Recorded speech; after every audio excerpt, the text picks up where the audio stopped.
Welcome to. Let me do it without the. Welcome to What's My Thesis. I am your host, Javier Proenza. Every week, my guests and I share the answers we found to the questions we have. Join us as we explore and expand our worldview through research and ask, what's my thesis? And today, my guest is Dawn Okoro. Is that? Hello. Yes, that's right. Hello. Okay. So, yeah, you came recommended to me via, what's his face? Roberto Jackso Harrington. And I really appreciated it because, you know, when you're stuck in LA, it's hard to get a good sense of what's happening in other places. And to have someone just offer up and be like, hey, these are some people that you can talk to was very nice. So I'm really excited to talk to you because actually through that, I ended up with like somebody that's doing pretty well. Awesome. Like you may be one of the more successful people I've had on the show. So that was a lucky, like he did me a favor. But so yeah, so you live in Austin now? Yeah. And how long, like, did you grow up around there? Are you like Texas native? Are you? Yeah, I'm a Texas native. I was born and raised here. I was born in Houston and then only lived there briefly, but then I really was raised in Lubbock, Texas, which is like up in the northern part of Texas. It's I guess like a small city. Like I guess they're known for like Texas Tech, and Buddy Holly is from there. Oh well, I also have a point of reference because one of my favorite podcasters, Marcus Parks of the last podcast on the left, is from Lubbock, and recently they did a show there, and no one showed up for it, and he felt very rejected by Lubbock. Oh, wow. Yeah, I hear you. I got out of there as soon as I could. Yeah, well, I mean, I'm not going to disparage them because I have no experience, but that's also what Marcus says. Yeah, you're not missing out. Yeah. So how is Houston and how's Austin? So with Houston, it's I was born there, but I left as a baby. But Okay.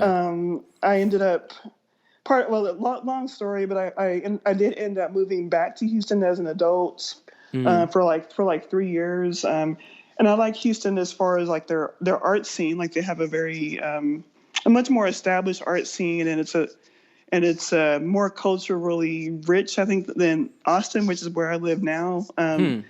I moved to Austin to go to college here at the University of Texas here in Austin. And so I moved, like I mentioned, I moved to Houston temporarily. I moved to New York for about a year, but I always ended up back in Austin. So I guess it's been home for me for a long time. Is that just because you established a good network of people in school or when you were in school, or? Yeah, I think so. I think it was just transitioning from Lubbock to Austin. It was like at the time when I moved to Austin, it just was kind of like a medium-sized city. It was pretty cheap to live in and just easy to live here. Like the cost of living has gone crazy like in the past decade or so. But it's just easier for me to live here. Like I have family here, and like it's just kind of home. Although I wouldn't mind. I'm open to possibly living somewhere else, so that could happen. I miss New York. Yeah. I recently visited LA with pandemic for the though. first time. That's the thing. It's like I guess I'm happy to stay put. But I was gonna say I visited LA for the first time like in late February this year, like right before the whole pandemic thing started really blowing up here. And from what I saw in LA, we did all the touristy stuff, but it was pretty cool, nice weather, really good food. So yeah, that's the thing that gets you, the food. You're not expecting it to be so damn good. Yeah. Yeah, and I guess that has a lot to do with like different. There's. I mean, I grew up in Miami, and that was considered a melting pot by Cubans. And I don't know that, like, I think it was just like, oh, it's a city that's not white, was more the feeling. And then I came out to LA, and like, while there are a lot of white people, there's like just so much more diversity in terms of like people migrating here from other parts of the country is kind of crazy. And it gives it a weird vibe. But like, yeah, I remember like being like, "Oh my god, these strip malls have like the best food ever," and I had never had respect for strip malls up until then.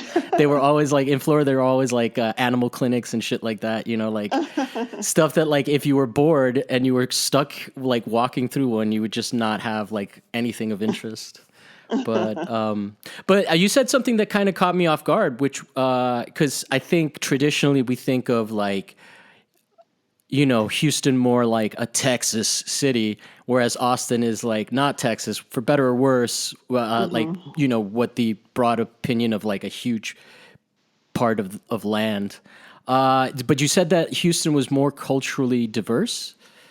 Yeah, they like for example, I would say like Austin is very very white. I guess like very white. Really? But Houston, like I would, you know, there are more black people, more other ethnicities and cultures, and you know, like just more for people of color. So that's what I felt just being in Houston, Yeah. but still like I mean it's Houston to me when I think of Houston I mean it's just miles and miles of strip malls though like so I don't know I still even though I feel like Austin I wish that so many people of color weren't like driven out of Austin just due to like gentrification issues and things like that. I mean, but I guess I don't know. I like Austin in the sense of like there's just more nature, and it has like it's losing the vibe a bit, but it kind of has like I don't know, just some more like they say, keep Austin weird. You know, it kind of has more of an earthy vibe to it, I guess. Whereas Yeah. Houston, it's a bit more conservative. But then you know, to be fair, I also think of like keep Austin weird, and then also Portland has a similar sort of vibe, Yeah, and they're both. yeah, And now I'm finding out that they're both very white places. So it's interesting how weird doesn't necessarily mean diverse in some exactly. cases. So Yeah, that's true. yeah, what would you say that people? What would you? Is there like anything that you would want people to understand about Texas or Austin specifically that like maybe they don't know, like, you know, because obviously these I mean that's kind of one of the things that I enjoy about talking to people from another place is just like figuring out like what are the stereotypes that just don't ring true, right? Like how diverse is all of Texas, just kind of Texas. I would say that if you like Texas is a very very huge state and is mostly comprised of like little towns. So I think like yeah, your experience in like a big city like Austin or Houston or Dallas would definitely be different than like Lubbock or like other towns. So I feel like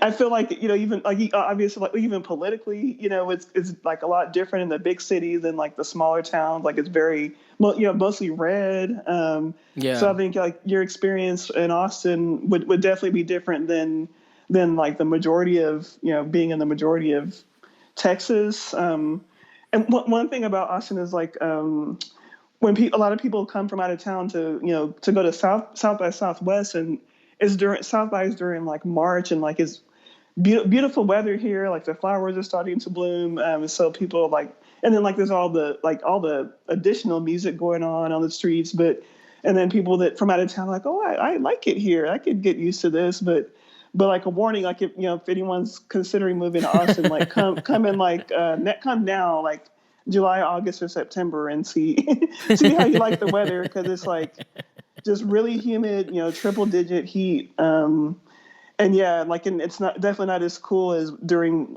South by Southwest. Yeah.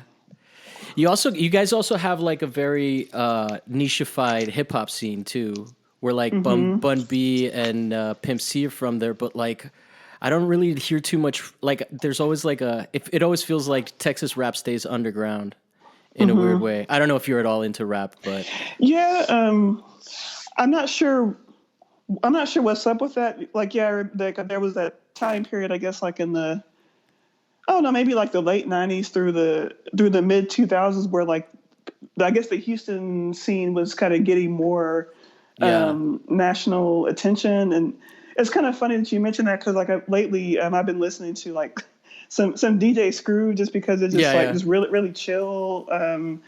But yeah, there's even in Austin there's currently even like some really talented people in the hip hop scene, but it's just yeah I don't know why they don't get more recognition and opportunities. Like even within Austin, like it's often hard for hip hop artists and even just like black musicians in general. It's harder for them to book shows, and that's a whole thing that we're going through here because more attention was brought to that in the past few weeks after like the killing of George Floyd, where I guess where it's kind of brought this renewed call for racial equity. So yeah, that's definitely something going on here in Texas. yeah. Yeah, I mean, I'm always curious because it is also like it feels like a very specific experience. So it's like being a black person in Texas. I mean, not that I know anything about that, but like it seems like for some reason it just seems weird that like that was only a flash in the pan period, right? And I can't even really name any contemporary like Texas rappers, and Texas is fucking huge, So Yeah. it always I always get curious about that. Maybe I need to do the effort and seek them out. But do you have any recommendations? I would say one of my favorites is Magna Carta. Magna Carta. And it's Magna Carta with a D. It's a how do I describe? Like it's just really jazzy. It's a woman MC, and they use a lot of like live instruments, with their performance. And I even like the MC. Her name is Megs Kelly, and so I even painted her for part of my punk noir exhibition. So Oh wow. so I would definitely give them a check them out. Cool. Magna Carta with a D. Yeah. Cool. Well, so what do you have a topic for us today? Yes. So I understood that I was going to explain to you like how I do something. Is that right? Any way you want to interpret it, it's really just Okay. sometimes it's like something that somebody's really researched and is a nerd about. Sometimes it's a very personal experience. I say research show at the beginning, but that includes like experience. Okay. Even anecdotal research, let's call it. Okay. But yeah. Yeah. I will talk about and I actually have some in front of me that I'll probably be working on as I talk to you about it. But I'll talk about metal leafing because that's something that I incorporate into a lot of my work. I guess in the past few years. So where do I start? So like I guess like right now with some of my recent paintings for the past couple years, like people will notice that like sometimes like the faces are partially obscured or crossed out with like a shiny metal that's on the painting. I've been using copper leaf a lot more in the past couple years, but before then I was using gold leaf, like an imitation gold leaf. It really started back when the first time that I started, well, even like learned about like what it even is was back when I moved back to Houston as an adult. That the reason I moved back to Houston was because I went to law school in Houston, and that's a whole long story. Like I just something I It sounds like it. did because I thought just trying to please my parents and try to make something of myself, even though that really wasn't what I wanted to do. Like I wanted to be an artist, but I ended up going to law school in Houston, and while I was there, like I just ended up getting immersed in the art scene in Houston. And so one of the artists I met, who he was doing a residency there, but his name is William Cordova, and he's a Peruvian artist. And he's from Miami too. Oh, okay. Or I think he just has been living there. But one of the things that he uses is gold leaf in his art, and so I was just interested in how he used it. And so somehow, and this was like back during the MySpace days, and somehow we connected on MySpace. Whoa, And you're so, old, huh? yeah, I'm old. And so we met up, and so he's been kind of like a mentor ever That's cool. since. And he introduced me to the work of Barkley Hendricks. And there's a famous painting by Barkley Hendricks where it's called Lottie Mama, and it's a woman with a big afro, and the canvas is shaped like I don't know the right name for it, but the top of the canvas is curved, so it's like an arch, and the background is all gold leaf, like all genuine gold leaf, and so I don't know, I just love the texture and the way that the gold leaf flickered in the light, and I wanted to learn how to use it and be able to incorporate it in my art someday. So a few years ago, I started a series called Misogynoir Resistance, and that misogynoir is like when a Black woman experiences like racism and misogyny and just like the whole like intersection of that. Is And that a so term that's like used in academia, or is that something you coined? I've no, never heard it before. yeah, I didn't coin it. It's coined by a Black feminist professor named Moya Bailey. And so I was interested in like what this meant, and I was thinking about it in terms of growing up. Like I watched a lot of MTV. Just like during my coming of age time, MTV was really popular, and they were showing constant music videos. I feel like we're contemporaries because. Are you old too? Yes. Oh, yeah. I didn't mean it as like a pejorative. I'm like, oh, you're old. Yeah. But yeah. So with growing up as a child and teen, like I would see and not just hip hop videos, but this was mostly focusing on hip hop, but like just the way that women were kind of used as props in the background, or just kind of there just for the male pleasure, and they're just there to kind of like objects that are just kind of just shaking in the background. And so I was just thinking about that, and what that what that meant. And so I did a series of work where I brought models into my studio, and I took photographs as reference, and the models were dressed like the way that like you might think that a video model might dress. And so then I painted the models, and I wanted to pose the models like superhero poses to kind of push back against the usual image that people see of like the video model.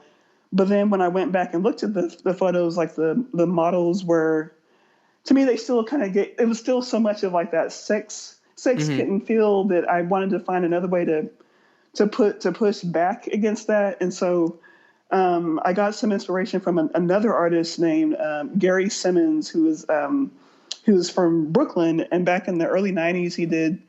He may still do some now, but he became known for doing these Black caricatures on chalkboard, where he would draw like the Black caricature, kind of like the cartoons, kind of like cartoons from like the early 20th century, I guess, and then he would take his hand and like smear the image to kind of in a way to push back against that racist image. So I wanted to do this with Misogynoir.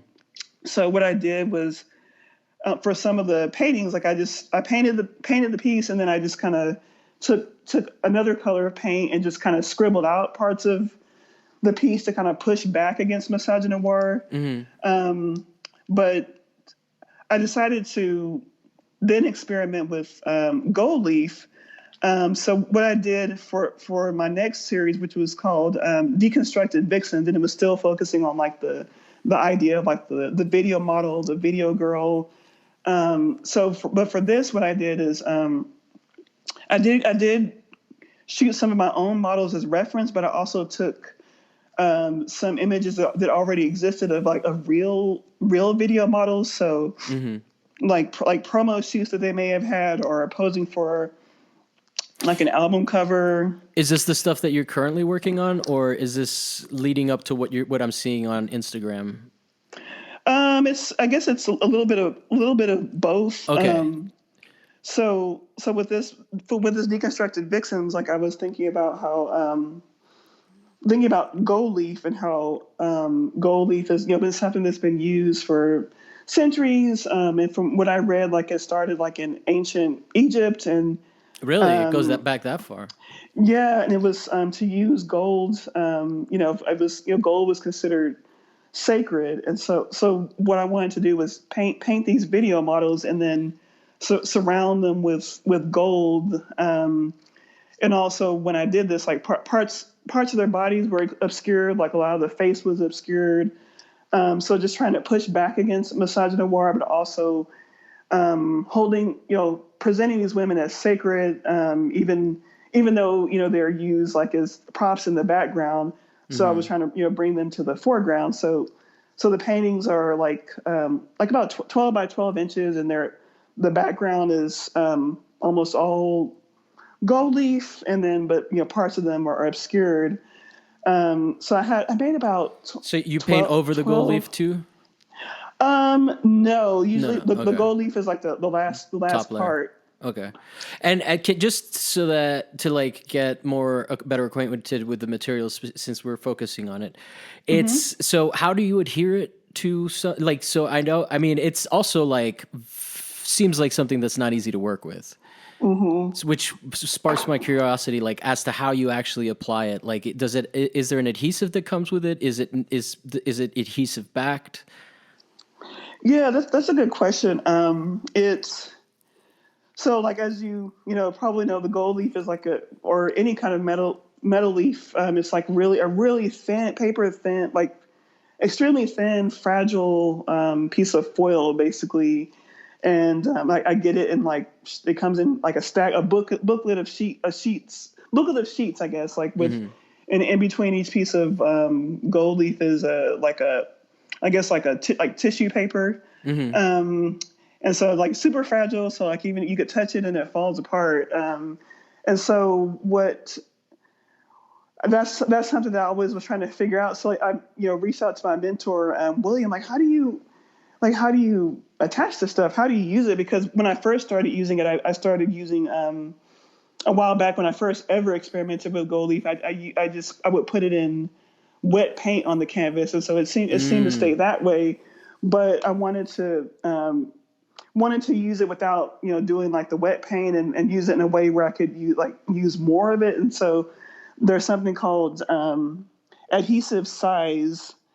And it's basically it's an adhesive, but when it dries, it stays sticky. It stays tacky. So you like it basically when it's in the liquid form, it looks like glue. Looks like Elmer's glue, basically. Yeah. And then you take a brush or something and you apply it to the surface, like where you want the gold leaf to be, or whatever leaf. Like right now in my current work, I've been using copper leaf a lot. So the whole painting won't be copper leaf, but it'll just be certain parts of the body are obscured. So what I'll do is I'll take the adhesive first and I'll brush it on the parts that I want to cover up. And that part's one thing I like about working with the metal leaf is like I have less control, because my paintings are very the portraits are very like tight, I guess. Like I wouldn't describe them as photorealistic, but I guess they're more realistic and tight. I did. It took me a while to realize that they were paintings. I didn't know what they were. I didn't think that they were necessarily photographs, but like it took me a while to, like, I mean, obviously on Instagram it's not ideal to view. Yeah. But I totally get what you're saying. They are sort of photorealistic, but in a stylized way. Yeah, so it could be just like, oh, were these aesthetic choices that a photographer made, or if you're looking at it on an Instagram screen on your phone. But Exactly. yeah. So like I'll take the adhesive, and I have an idea of where I wanted to go beforehand, but I'll take the adhesive and just basically just start swiping on the canvas. And let that dry. wait a few minutes, and then I'll take the sheet of the gold or copper leaf, and well, I'll put a glove on. I'll put what do you call it? A gilding glove on, like, just a white glove, to try to keep my oils off of the metal. Yeah. And then I just apply the sheets of the metal leaf directly to the canvas first, and so it'll look like these little. The squares are about like 5 inches by 5 inches each. So I put the squares all over where there's any adhesive. And then so at that point, when you look at the canvas, and you just see these like square sheets all over the place. And then I take the glove, or you could use like a soft rag, like a soft clean rag or something. But I'll take the glove and just wipe away, just wipe, and then it's sort of like, I don't know if I'm saying this right, but it's kind of like a negative or something, like wherever you didn't put the adhesive, then that part is clear. So I can kind of have fun with that, making like, different shapes and things, but I wipe, and then like whatever's left basically falls to the floor. So it's like super messy. So, but yeah, that's pretty much it. But then, I never know exactly what it's going to look like until I've like wiped it away. So it's kind of fun sometimes, because it's kind of like a surprise. Like, oh, okay, I like the way that mark I made with the adhesive looked. Maybe I used like the corner of this sponge, and it kind of came out like little triangles or something. So so it's just kind of fun to see what I end up with on that. Yeah.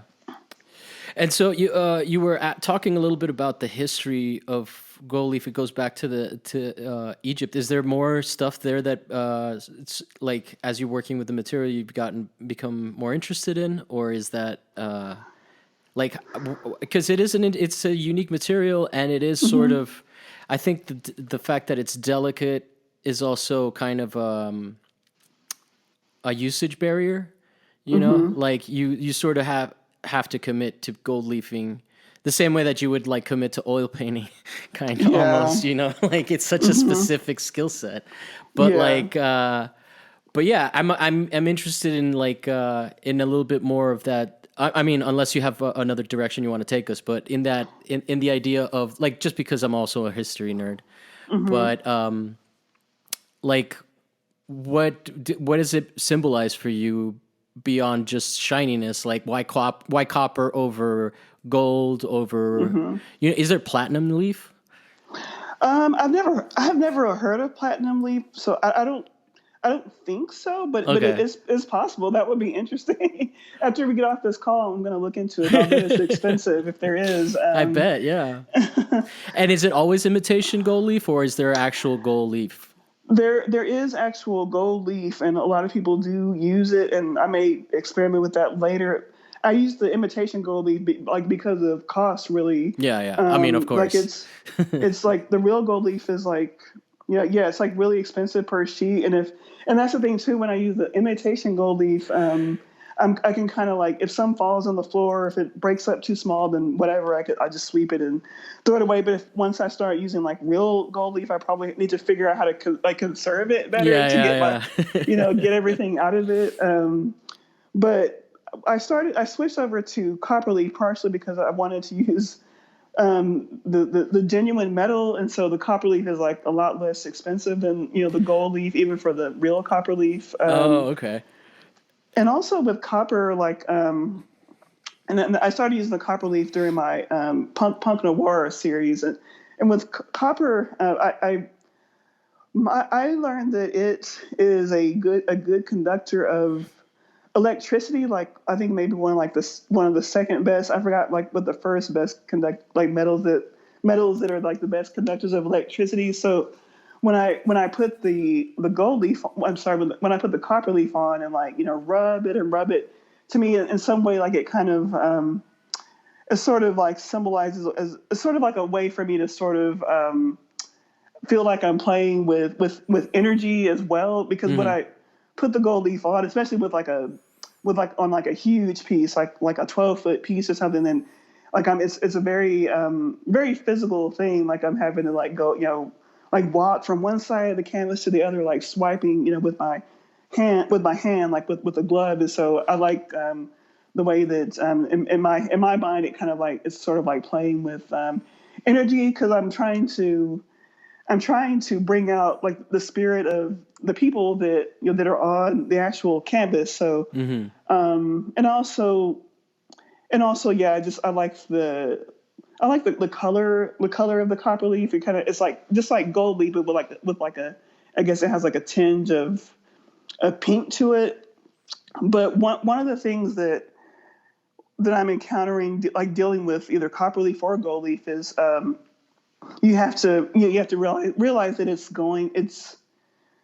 the look of it can change like over time. So it's like if you want to keep it looking the same the same shiny pinkish metal, like you have to be really careful about how you like seal the metal on the painting. And also, like I mentioned before, like I've been using like gloves because to keep my oils off, because I've Yeah. noticed like if I touch it certain spots, like it'll like turn colors fast, like kind of, I That's don't what know what color it is, but like a rusty kind of look. I was gonna ask you if the copper turns green. So far, Like, I haven't seen it turn green yet, yeah. but I've only been using it for a couple years.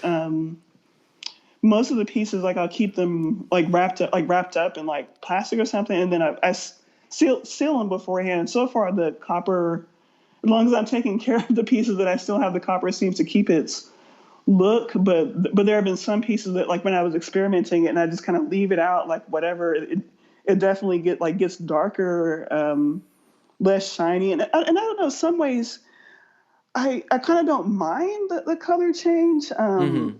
And so I don't know, maybe in the future, I'm not sure how I would do this, but I may experiment with leaving the copper leaf in a way that it like maybe, I don't know, maybe leaving it unseen. I'm Yeah. just thinking out loud as I talk to you right now. No, I'm into it. Yeah, That maybe it I might could be like not interesting. seal it. It might be interesting to see what happens with those. Yeah, because then that adds the layer of like it's originally a shiny thing, and on a materials basis is fascinating. Because like a lot of things, like are made with the notion that they will, like copper sculptures are sort of expected to turn that color, right? Like it's an intentional patinaing that's Yeah. interesting. But the other thing that I picked up on is that the ritualistic element of what you're saying, right? Because so you're selecting materials that are essentially devotional, right? And then within the practice of painting, there's also a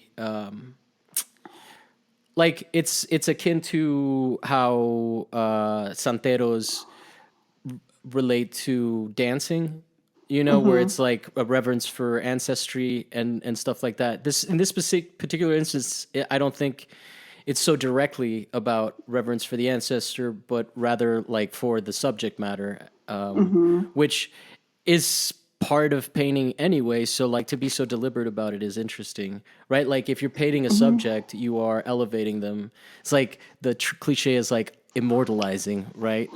Yeah, like, and I keep mentioning my punk noir series, because with that I was painting, basically painting my friends, like people in Austin and they all happen to be other creatives too. But I wanted to just take. Well, okay, well I'll go back a little bit, but in Austin, like, I've been feeling just very, I don't know, very isolated as an artist. But in more recent years, I've felt for myself, I felt a change and a revitalization, and I was, even though I've been living here a long time, I was just then starting to just meet more people and get involved in more things, and just make friends with other artists, and they were very, just very inspiring to me, and I wanted to just capture this energy that I was feeling and just kind of like bottle it up. So I for this show at here in Austin, it's called the George Washington Carving Museum, which it's a black museum, and so I wanted to paint these people, and I wanted to display it like in a monumental way, so that all the paintings are like 6 foot tall, and they're I guess like larger than life, and so yeah, I just wanted to kind of honor these other creatives, while also kind of showing through the copperleaf, just showing how a lot of times like we feel, I guess, erased. So the copperleaf to me, partially it meant like erasure, and also pushing back against that erasure. So yeah, when I was making those pieces, like when I put the copperleaf on, like I even documented some of that process, like through video, and putting it on was definitely kind of like you were saying, kind of like a ritualistic moment for me, just like once the adhesive dries, and just like, just rubbing back and forth, and then seeing what this is gonna, look like at the end, or just trying to get to that point. But just, I guess, it was just that's just kind of how it felt for me. Well, and there's also an element of faith there, because you're putting this stuff on a painting that you're like trying to obscure, but not necessarily like sabotage, right? Yeah, exactly. So the experiment comes after hours of work already has been put into it. So there is like a sort of a letting go in that process of control. Exactly. Yeah, exactly. That's one thing I liked about that process. It's like that's letting go of control, and then sometimes I'm trying to think if there was ever a time where it came out in a way that I didn't like, because for the most part it'll come out a way that might be like unexpected for me, but it's like, oh, I like that, but sometimes after I'm done, like I'll see, like I'll notice like a, I don't know, pattern or something that formed, and I like it, so I may add a little bit more, like go back with the adhesive, and sprinkle a little bit more, just to kind of just add to that. But yeah, that's always fun to me, even if it's just like a brief moment of just surprise as to how it's gonna come out. Yeah, I don't know if I have that in me. Right. But that's great that you have the discipline and the trust in yourself to play like that. Have you ever like been like just added so much gold leaf that you're like, all right, this is going in the trash, or early on in the experiments? Well, that's there's a painting that I'm sitting in here with right now, where it's a portrait of me, and then it initially was going to be a portrait without gold leaf, but then I decided I'm going to add gold leaf, so I did. But then I was like, well, maybe this needs something more, so I decided to like go in my garden and just go to my backyard and just get some dirt, and then I what did I do? I mixed the dirt with, I don't know, like some kind of like gel medium, and then I put the dirt on the painting where parts of the dirt overlaps with the copper leaf as well. And I thought, okay, this is interesting. And then I even the dirt seemed to be holding pretty well, and I ended up showing the painting at a couple places too. And now it's back in my studio. But I guess what happened is like a few months later, like the parts where the dirt overlapped with the copper leaf, basically everything just has started like crumbling and like falling off. And so I keep going over this painting, just trying to like figure out like what I'm gonna do to make that work. Like I put some more dirt on, but then it fell off too, like where the copper leaf is. So it's been interesting just to see, I guess, what doesn't work. Yeah. That sounds very crazy in terms of like also just having to wait for time to do something before you can see what happens to it. Exactly. So what other insights on Copperleaf do you have for me? Like, obviously you've been working with this for how long? Or just leafing in general, like. Leafing in general, I started dabbling with it like in '08, and that was just really dabbling, but really using it heavily. I started maybe like maybe like three years ago. Wow. And how was the learning curve? Um, when I first started, like way back when I was just putting it in the paint, like it was just like, well, just like hope this works, Mm-hmm. like because I was trying to do some research about, online, but it just seemed like it was just overwhelming, and so like, and I did read about the possibility of putting it in paint, so I was like, well, let me try that out, and I would just use like just a little bit of imitation goldie, just as like, for example, like part of like the jewelry Mm. on somebody or something like that, and it seemed to work. But then when I started using gold leaf more, I don't know. I felt like my initial experimentation with it was that it was it felt just kind of fun, really. Yeah. Fun but messy. As far as the learning curve, I mean, I think I picked it up pretty quickly. Thank goodness for just like the internet, Yeah. tutorials and things like that. But my main concern is just like I mentioned earlier, like just the preservation, and like I don't know how these pieces are going to look. Yeah. I don't know in a few years from now. Well, and that's definitely a concern for you because you're selling work, right? So like, what do you tell collectors? I Good luck. yeah, I mean I let them know that like the piece has been I guess what do you call varnished or sealed with something. So I think it should be okay. I think as long as it's not exposed, as long as the metal isn't exposed to air. So Mhm.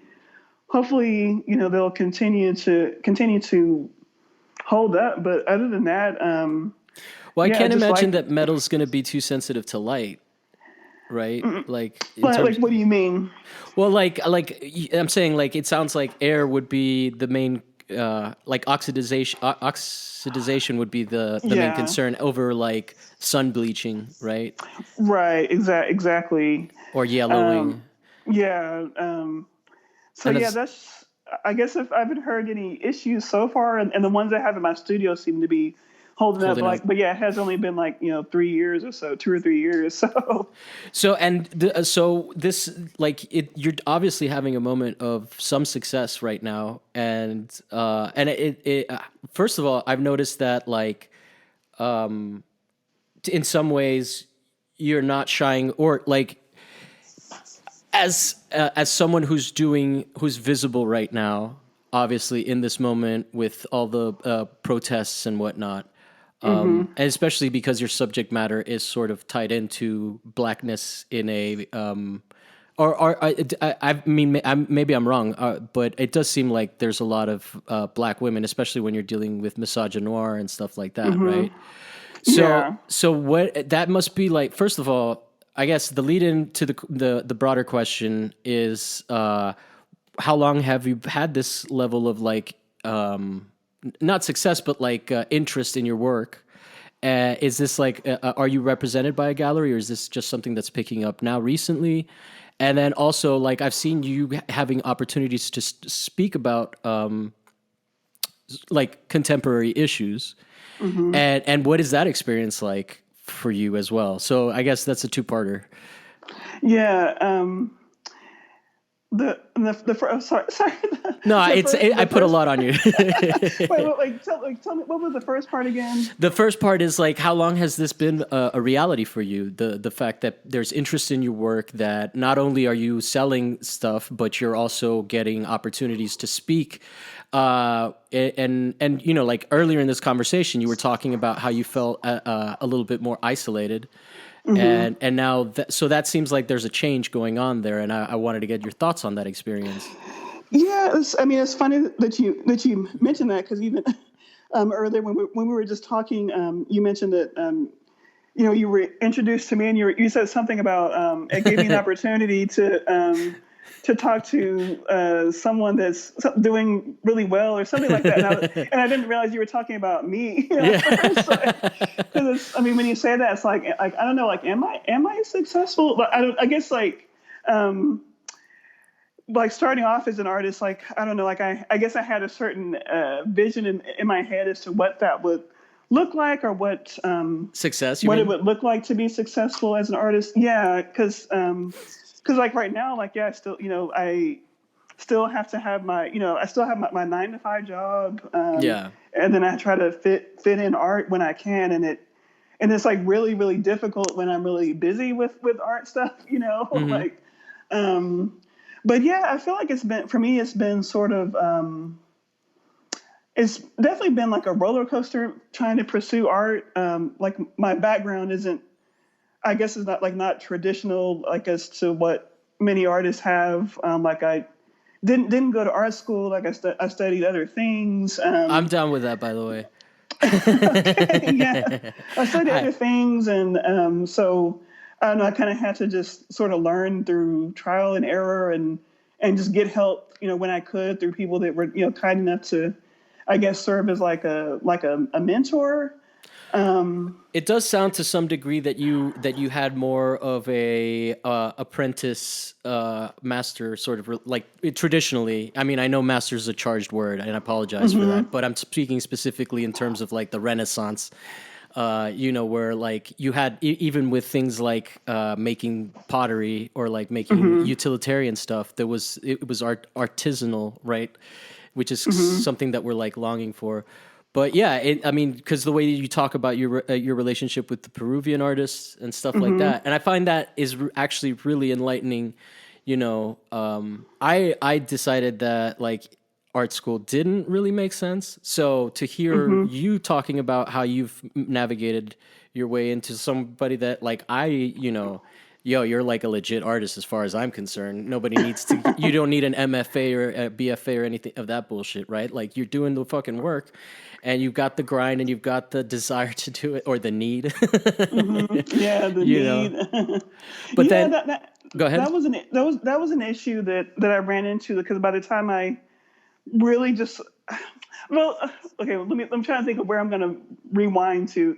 I guess I'll rewind to back to those MySpace days I was telling you about. That's when I really started first started pursuing art professionally, just the best that I could, the best that I knew how at that time.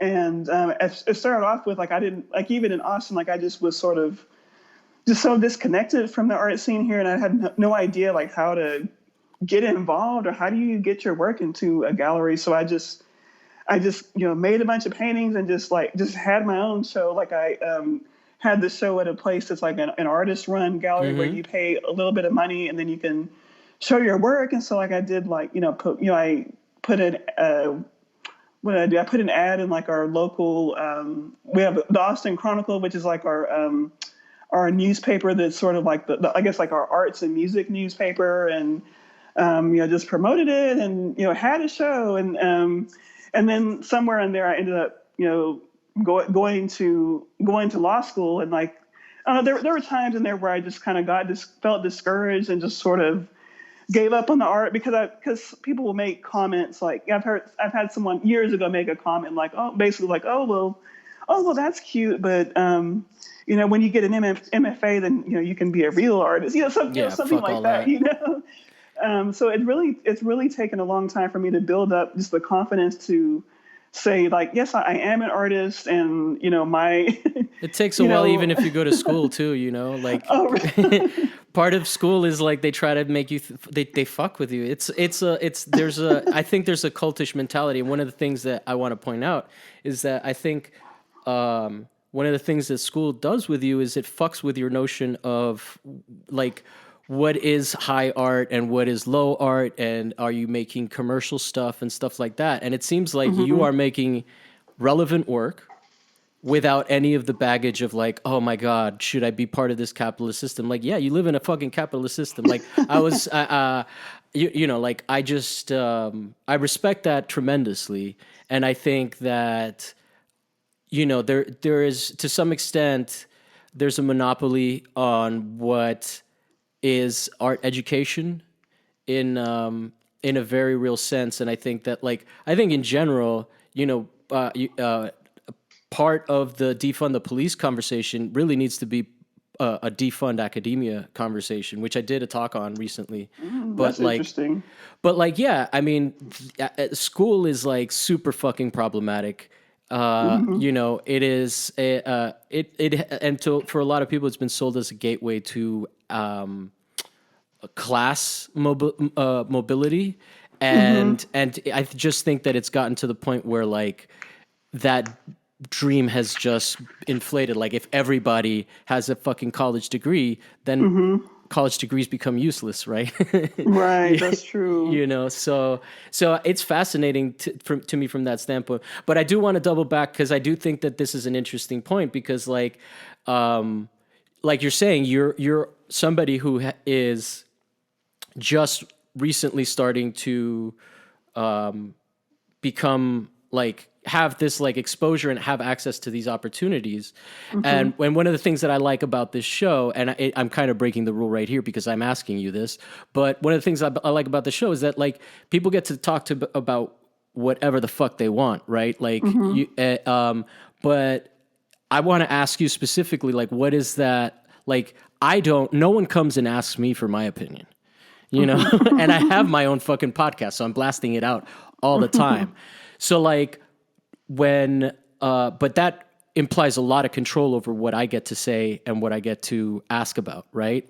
And so my question to you is more like, how does it feel? Because I do feel like, for better or worse, and that's kind of the gray area that I want to ask you about, is like, you have been put in this position to sort of have access to being heard, but do you feel like, and that like the context sometimes is a little bit unfair or overwhelming, or like, because like, who's interviewing? Is it other people that come from the same background, or is it like, powerful white people in magazines and kind of thing? Like, I'm extrapolating to that nth degree, but that's kind of the area that, and you can do what you want with the question. You can even ignore it if you want, but that's kind of what I'm curious about.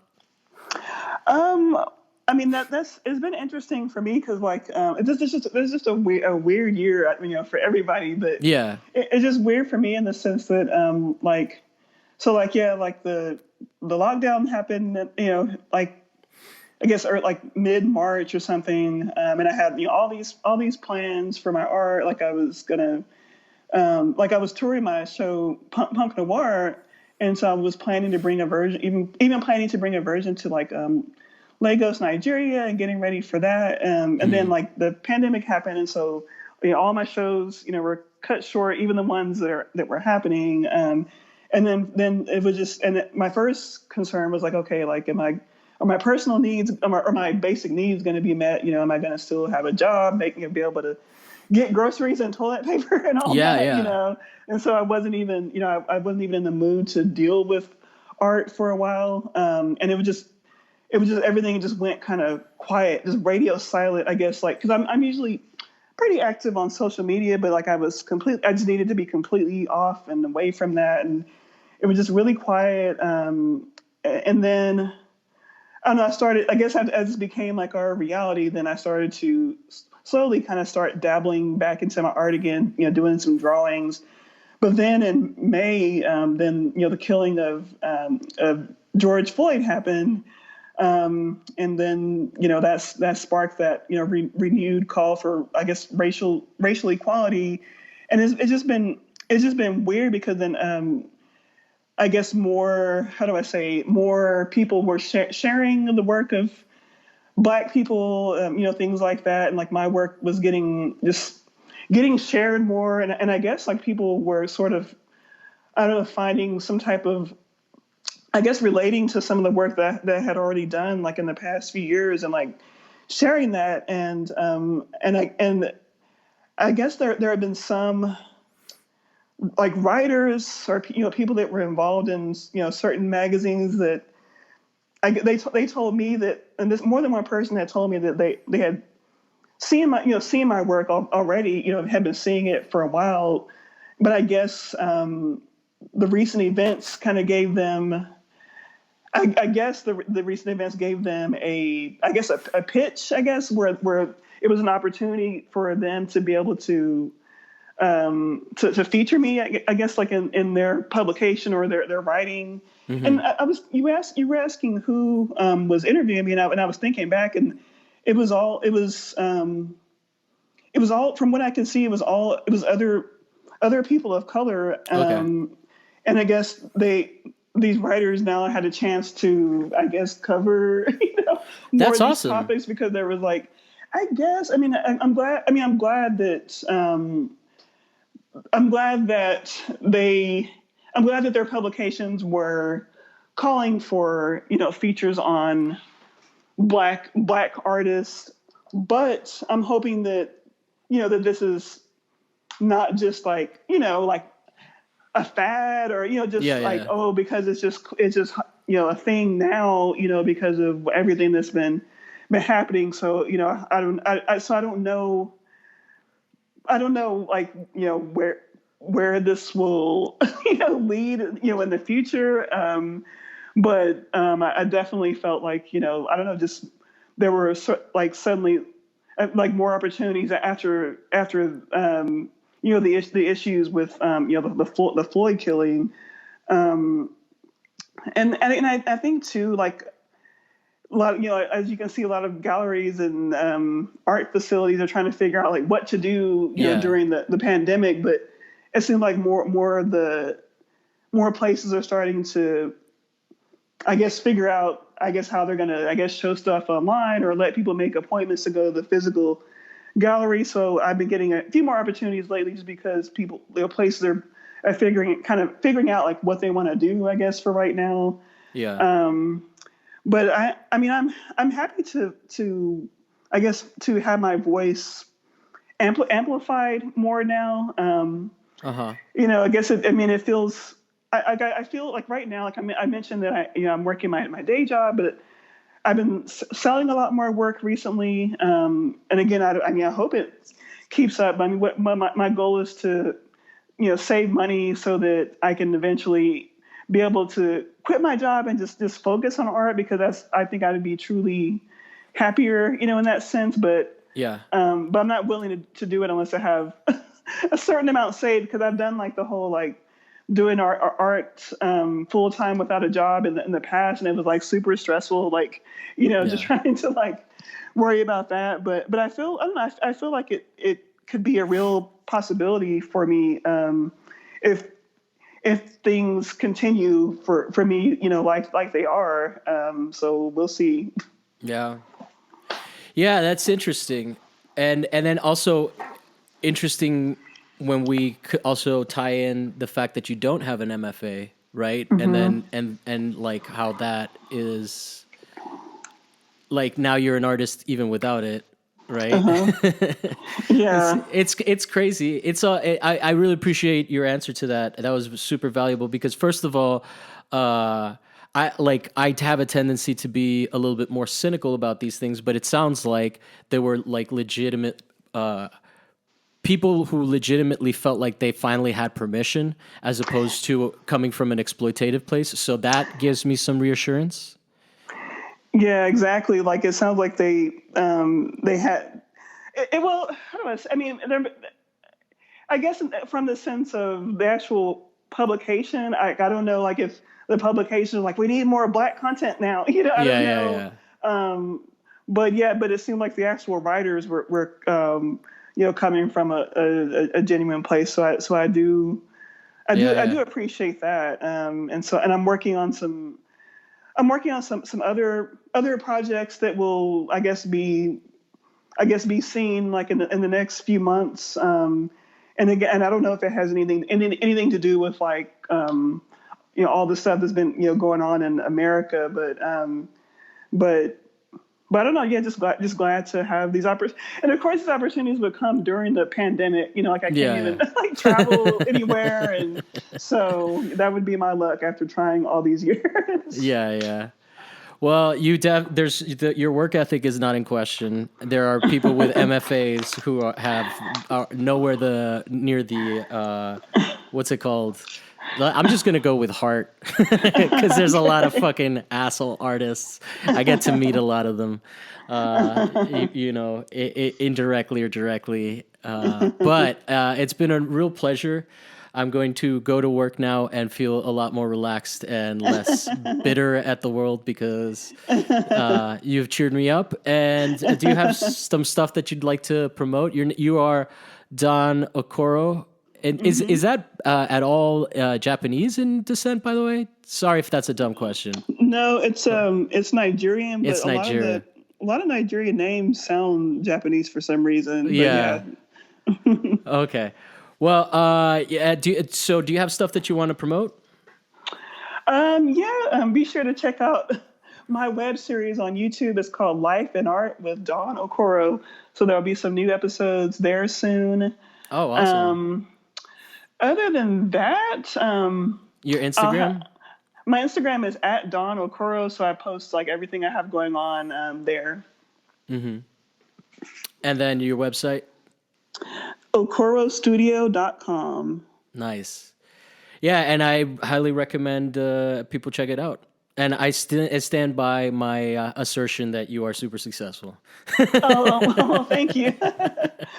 Thanks. And that for this podcast you're a get.